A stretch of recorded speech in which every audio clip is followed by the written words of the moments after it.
Brazil's national security forces have intervened to restore order in the country after an estimated 4,000 supporters of former President Jair Bolsonaro, who did not accept the results of the October elections, took over and vandalized the Congress, the Supreme Court, and the president's palace in the Brazilian capital, Brasilia. VOA's Edgar Maciel in Sao Paulo reports.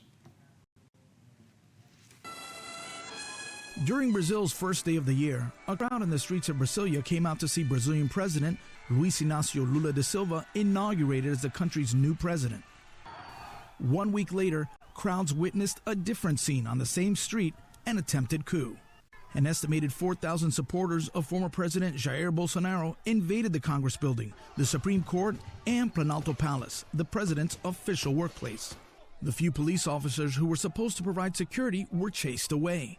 Rioters smashed windows, overturned furniture, and broke into historic buildings. The anti-Lula demonstrators filmed the destruction as it unfolded while attacking the president's residence, invading the Senate, breaking works of art, and setting fire to the Chamber of Deputies. The main entrance of Brazil's Supreme Court building was destroyed. Hundreds of rioters were arrested, but only after President Lula signed a decree for federal forces to intervene. Video posted on social media show police officers walking and driving around the line of demonstrators towards the attack site. Here, police appear to be standing by after a large crowd of rioters entered the buildings.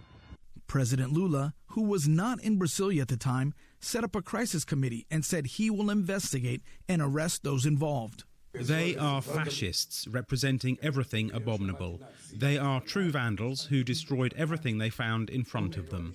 All the people who did this will be found and punished. Democracy guarantees the right to freedom, but it also demands that people respect the institutions. Bolsonaro, who has been in the U.S. state of Florida since he left power, distanced himself from the attacks on social media. He wrote, "Peaceful demonstrations, as allowed by law, are part of democracy. However, attacks on and invasions of public buildings as occur today, as well as those practiced by the left in 2013 and 2017, defy the rule of law."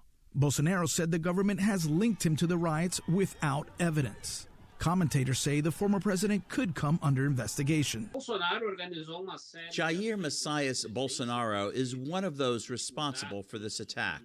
He is seen as an intellectual mentor because dozens of times he suggested this type of action during his tenure, not to mention the silence, not admitting defeat after the elections. It fueled in its supporters a feeling that the coup was possible.